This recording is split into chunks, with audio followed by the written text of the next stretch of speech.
There is a particular kind of magic reserved for Christmas Eve. It's a quiet, expectant hush that settles over the world as dusk falls. It's the warmth of a hearth, the scent of pine and baking, the low murmur of family gathered together. It is a night that promises peace, a celebration of light in the deepest dark of winter. For children, it is the most anticipated night of the year, a threshold of dreams where the ordinary world feels thin, and anything feels possible. The home, on this night more than any other, is a sanctuary, a fortress of love and safety against the cold and the dark outside. On Christmas Eve of 1945, in the small coal mining town of Fayetteville, West Virginia, the home of George and Jenny Sodder was filled with this very magic. It was a bustling, happy household, the embodiment of the American dream. George, an immigrant from Sardinia, Italy, had built a successful life for his family, running a trucking company that hauled coal and dirt. He and his wife, Jenny, also of Italian descent, had 10 children. That night, 9 of them were at home, their excitement a palpable energy in the 2-story timber house George had built with his own hands. The older children, having opened a few of their presents early, were begging to stay up late, to play with their new toys a little longer. Jenny, feeling the festive spirit, agreed. It was a small, happy concession, a moment of parental indulgence on a joyous night. She reminded them to feed the cows and close the chicken coop before they went to bed, and then she retired for the night with George and their youngest child, 2-year-old Sylvia. But as the night deepened, the magic of Christmas Eve began to curdle into something else. The fortress of the Sodder home, their sanctuary, would be breached not by a magical visitor with a sleigh, but by a malevolent force that would leave a wound so deep and so strange that it has festered for over 3/4 of a century. Before the sun rose on Christmas morning, the Sodder house would be nothing but a smoking ruin, and 5 of the Sodder children would be gone, vanished, not just from their home but seemingly from the face of the earth. The official story would be swift and simple, a tragic fire, a terrible accident. But the truth, as the Sodder family would come to believe, was far more complex and far more sinister. This is not simply a story of a fire. This is a story of a family's refusal to accept the unacceptable, a lifelong quest for answers against a wall of official indifference and bizarre, unsettling clues. It is one of the most haunting and enduring historical mysteries in American history. This is the story of the lost Sodder children. To understand the mystery, we must first go back to that night and walk through the sequence of events. A chain of strange occurrences that, in isolation, might seem insignificant, but when linked together form a dark and disturbing pattern. The evening began with joy. The oldest daughter, Marion, who was 17, had just come home from her job at a local dime store. She had bought new toys for her younger siblings, and the house was filled with the sounds of their play. The 5 children who would later disappear were Maurice, age 14, Martha, 12, Louis, 9, Jenny, 8, and Betty, 5. They were excited, playing in the attic where they slept. Jenny Sodder reminded them of their chores, and then, around 10 p.m., she took 2-year-old Sylvia, who was already asleep, and went to bed. The first strange event occurred shortly after midnight. The phone rang, startling Jenny from her sleep.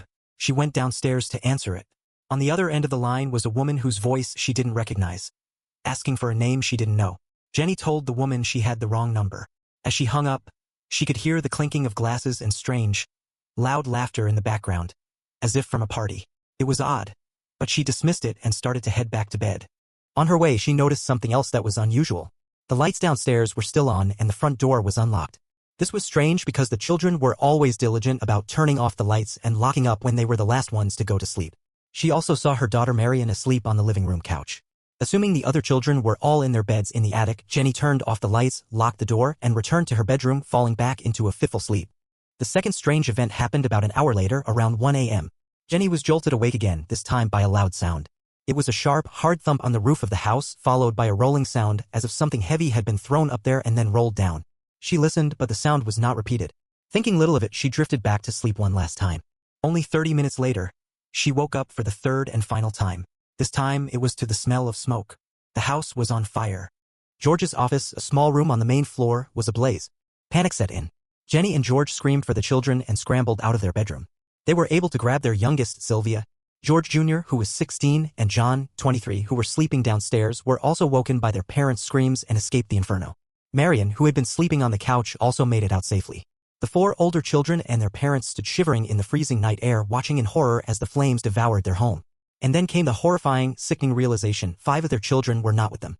Maurice, Martha, Louis, Jenny, and Betty were still inside, trapped in the burning attic. What followed was a frenzy of desperate, futile attempts to save them. George Sodder, a strong, capable man, became a portrait of paternal desperation.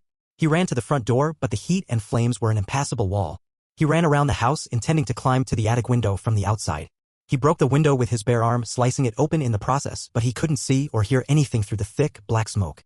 The staircase leading to the attic he knew was now a roaring chimney of fire. There was no way up. But George was a man of action, a man with tools and trucks. He had a plan. He always kept a heavy-duty ladder propped against the side of the house for maintenance. It was his ladder, it was always there. He would use it to get to the attic window. He ran to the spot where it should have been. It was gone. In the frantic, smoke-filled chaos, he and his older son searched the area around the house. The ladder was nowhere to be found. A new plan, born of desperation. George owned 2 large coal trucks. He would drive one of them up to the side of the house and climb on top of it to reach the attic window. He ran to the trucks. He tried to start the first one. The engine wouldn't turn over. He tried the second truck. It too was dead. Both trucks had been working perfectly just the day before. Now, in the single most critical moment of his family's life, they were useless. The family was forced to stand by, helpless, and watch their home, and everything in it, burn to the ground. The fire department's response was agonizingly slow. The first call for help was made from a neighbor's house. As the Sodder's phone line was inexplicably dead, another neighbor had to drive into town to physically alert the fire chief, F.J. Morris. Fayetteville's fire department at the time was small, and Chief Morris claimed he couldn't operate the fire truck and had to wait for another firefighter who could. By the time the fire engine finally arrived, around 8 a.m. on Christmas morning, the Sodder home was a smoldering pile of ash and charred timber, with only the chimney still standing. The house had collapsed into its own basement, which was now filled with the debris of a life, all of it covered in a gray, funereal blanket of ash. The 5 children were presumed dead. A devastating family tragedy had struck on what should have been the happiest day of the year. The official investigation was shockingly brief. On December 30th, just 5 days after the fire, a coroner's inquest was held. It concluded that the fire was accidental, caused by faulty electrical wiring, and that the 5 missing children had perished in the blaze. Death certificates were issued. To the authorities, the case was closed. But for George and Jenny Sodder, the case was just beginning. Their grief was immense, but it was quickly overshadowed by a growing number of questions, a cascade of inconsistencies and strange facts that simply did not add up. The official story felt wrong, hollow. And the more they looked, the more it seemed less like a tragic accident and more like a deliberate, sinister act. The first and most powerful question, the one that would fuel their search for the rest of their lives, was the complete lack of remains. The fire department, led by Chief Morris, conducted only a cursory search of the ashes. They told the heartbroken Sodders that the fire had been so hot that it had completely cremated the bodies, leaving nothing behind. George and Jenny, in their initial shock and grief, accepted this. But George, a practical man, couldn't shake the feeling that it didn't make sense. He began to do his own research. He spoke to an employee at a local crematorium who told him that human bones remain even after bodies are burned at 2,000 degrees Fahrenheit for over 2 hours. The Sodder house fire had lasted for maybe 45 minutes before the house collapsed. It was intense, yes, but it was an open-air fire, not a controlled, high-temperature crematorium oven. Something should have been left behind. Bone fragments, teeth, something. 5 entire bodies, including their skeletons, could not have simply vanished into smoke and ash. This disturbing realization was the catalyst. George and Jenny began to re-examine every detail of that night, and the official explanation started to crumble. The faulty wiring theory was the first piece to fall. George had just had the entire house rewired by the local power company a few months earlier. He had it done specifically because he was worried about the old wiring. The power company had declared it safe. Furthermore, if the fire had been electrical, why were the Christmas lights on the tree still on when Jenny first woke up to the smell of smoke? An electrical fire should have tripped the circuit breakers. Then there was the dead phone line. A telephone repairman later confirmed to the Sodders that their line had not been burned through in the fire. It had been cut. Someone had climbed the pole about 14 feet up and deliberately severed their connection to the outside world. And what about George's ladder? The ladder that had mysteriously vanished from its spot beside the house? It was found days later, tossed into a steep embankment about 75 feet away from the property. It hadn't been misplaced in the panic. It had been taken and deliberately hidden. The 2 dead trucks also pointed to sabotage. George was a trucker, he knew his vehicles. For both of them to fail simultaneously after running perfectly just hours before suggested tampering. Someone had ensured that the Sodders' primary means of rescue were disabled. And finally, there was the mysterious thump on the roof that Jenny had heard.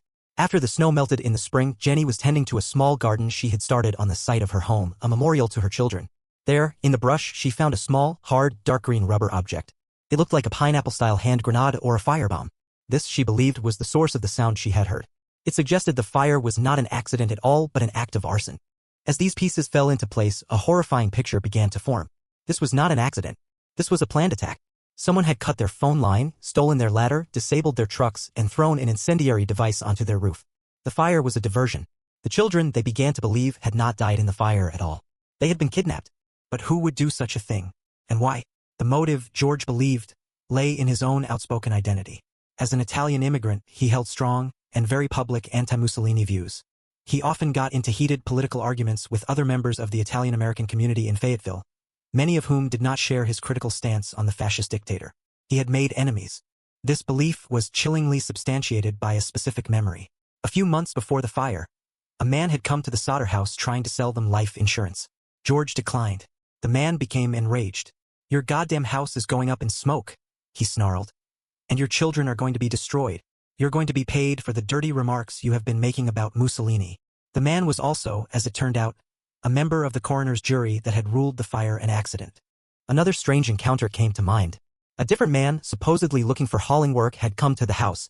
He walked around to the back and pointed to the 2 fuse boxes on the wall. "This is going to cause a fire someday," he had said. George thought it was an odd comment, especially since he had just had the wiring declared safe. The Sodders were now convinced. Their children were alive and they were going to find them. Their private quest began, a search that would consume the rest of their lives and transform this family tragedy into one of America's most famous pieces of unsolved history. They started by trying to push law enforcement to reopen the case, but they were met with resistance and indifference. Frustrated, they took matters into their own hands. In 1947, 2 years after the fire, they offered a $5,000 reward for information leading to the recovery of their children. They had flyers printed and distributed them across the country. They hired a private investigator from a nearby town, a man named C.C. Tinsley. Tinsley was the one who uncovered the story about the threatening insurance salesman. He also unearthed a very strange rumor that was circulating in Fayetteville. The rumor was that the fire chief, F.J. Morris, had found something in the ashes of the fiery a human heart and had secretly buried it in a dynamite box. Morris allegedly confessed this to a local minister, claiming he did it because he didn't want to further upset the family. To George, this was a potential breakthrough. If a heart was found, it meant there were remains. It would be devastating, but it would be an answer. He confronted Morris, who admitted to the story. He led George to the spot where he claimed to have buried the box. They dug it up. Inside was a fresh beef liver. It had never been exposed to fire. The horrifying implication, to the Sodders, was that Morris had planted the liver in an attempt to convince them that remains had been found and consumed by the fire, hoping it would satisfy them and make them stop their investigation. It was a lie, a cruel and bizarre deception that suggested an active cover-up. Why would the fire chief go to such lengths if there was nothing to hide? The Sodders' resolve only hardened. In 1952, they took their most famous and desperate step. On Route 16, near their property, they erected a large billboard. It featured the portraits of their 5 missing children, their young faces staring out at the passing traffic. It told the story of the fire, the kidnapping, and offered a reward which they eventually increased to $10,000. For the next 37 years, that billboard stood as a stark, public testament to a family's unending grief and unwavering hope. It became a landmark of American Fontana, a monument to one of the nation's greatest historical mysteries. Over the years, the billboard and the national attention it brought generated a flood of tips and alleged sightings. George and Jenny followed up on every single one. A woman who ran a tourist court in Charleston, West Virginia, claimed she had seen the children in the week following the fire.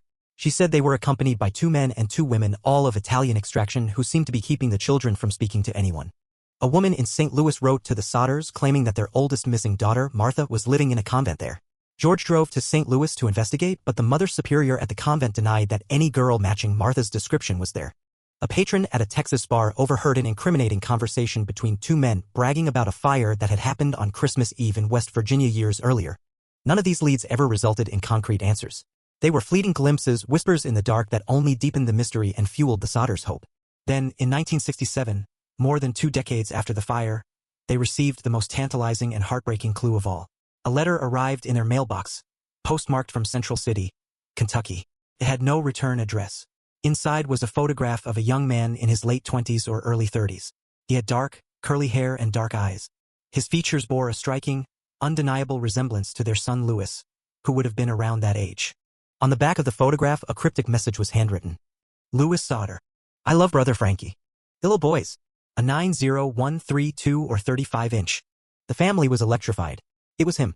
It had to be him. They analyzed every detail. Frankie was the nickname for their son John. The strange scrawl of Little Boys was a mystery. And the numbers A90132 or 35, was it a license plate? A zip code? A military ID? They hired another private investigator and sent him to Kentucky to track down the source of the letter and the man in the photograph. The investigator took their money, traveled to Kentucky, and was never heard from again. He simply vanished, adding another layer of frustrating mystery to the case. The Sodders added an updated image of Louis based on the photograph to their billboard, a testament to their renewed belief that he, and possibly the others, were still out there. But it would be the last significant clue they would ever receive. George Sodder died in 1969, his heart broken but his belief that his children were alive unshaken. He had spent every penny he had, traveled thousands of miles, and dedicated the rest of his life to a search that yielded no answers. After his death, Jenny continued the vigil alone.